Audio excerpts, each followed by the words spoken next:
ગાયોનું કતલખાનું Kalol police દ્વારા તો 3 ગાય મૃતક પાયા પર મળવામાં આવી, કાપેલી ગાયો મળવામાં આવી અને 13 જેટલી ગાય પોલીસ સ્ટેશન દ્વારા જીવતી છોડાવવામાં આવી। આ આખા ગુજરાતમાં નહીં, આખા ભારતમાં ઐતિહાસિક રેકોર્ડ કહેવાય કે આટલી મોટી સંખ્યામાં ગૌમાંસ મળ્યો અને જીવતી ગાયો મૃતક પાયા મળી અને જીવતી ગાયો મળી।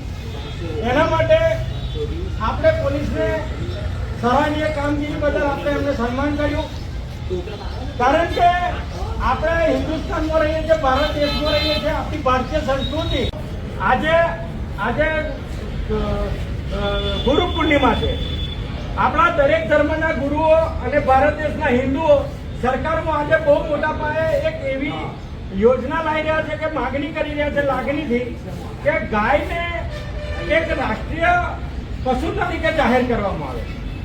આપણી માંગણી એવી હોય કે રાષ્ટ્રીય પશુ તરીકે ગાય નથી, એ સમાજના અમુક અસામાજિક તત્વો દ્વારા આ કૃત્ય કરવામાં આવે છે અને હિન્દુઓની લાગણી દુભાવવામાં આવે છે। એના માટે આપણે આ આવેદનપત્ર આજે મામલતદારશ્રીને રજૂઆત કરીશું કે આવી રીતે કાલોલમાં ચાલતા કતલખાનાઓ બંધ કરવામાં આવે, ગાયોની ચોરી બંધ કરવામાં આવે, કારણ કે અહીં ઘણા બધા ખેડૂત એવા છે તેમની ગયા મહિને 2 મહિના પહેલા ગાયો ચોરાઈ ગઈ છે અને ચોરીની ગાયો આવી જ રીતે કતલખાને જઈ અને એને કાપવામાં આવે છે। એ કતલખાનું બંધ કરવામાં આવે એના માટે આજે સૌ આપ ભેગા થયા છીએ। આપણે મામલતદારશ્રીને રજૂઆત કરી, આપણે એમને આવેદનપત્ર આપવાના છીએ અને આજે જાહેરમાં એવી પણ આપણે રજૂઆત કરીએ છીએ કે ટૂંક સમયમાં બધું નહીં કરવામાં, બંધ કરવામાં નહીં આવે તો આપણે બધા ભેગા થઈ અને આપણે હાથમાં હથિયાર લઈશું ને।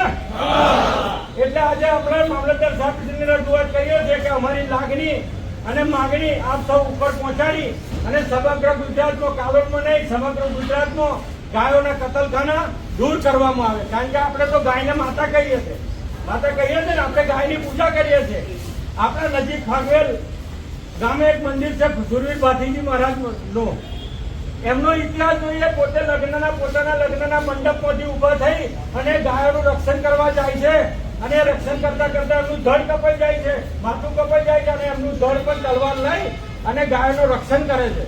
તો આપણી પણ ફરજ છે, જે ગૌ માતા કહીએ છીએ, આપણે એની પૂજા કરીએ છીએ તો એમનો બચાવ કરીએ, એમને મરસી અટકાવીએ અને જોડે જોડે આપણે મામલતદાર સાહેબશ્રી એ પણ રજૂઆત કરીશું કે ગાયો ચોરી તો થાય છે પણ ગાયો આપણા હિન્દુઓ જ રાખે છે। હિન્દુઓ ગાય દૂધ આપતું બંધ કરી દે, એ ગાય હવે લાગે છે કે ગાય ગરડી થઈ ગઈ છે, દૂધ આપતી બંધ થઈ ગઈ છે, તો આપણા જ હિન્દુઓ આ ગાયોનું વેચાણ કરે છે। આ વેચાણ પણ આપણે અટકાવવાનું આપણે મામલતદાર સાહેબશ્રીને રજૂઆત કરીશું તો આ એક કૃત્ય અટકતું જશે। આપ સર્વે એક ટૂંકા સમયગાળામાં એક મેસેજના માધ્યમથી આપ સર્વે આવ્યા છો એ બદલ આપનો હું હૃદયપૂર્વક આભાર માનું છું। હવે આપણે મામલતદાર સાહેબશ્રીને અહીંયા બોલાવીશું અને એમને આવેદનપત્ર આપણે સુપ્રત કરીશું ભેગા થઈ। જય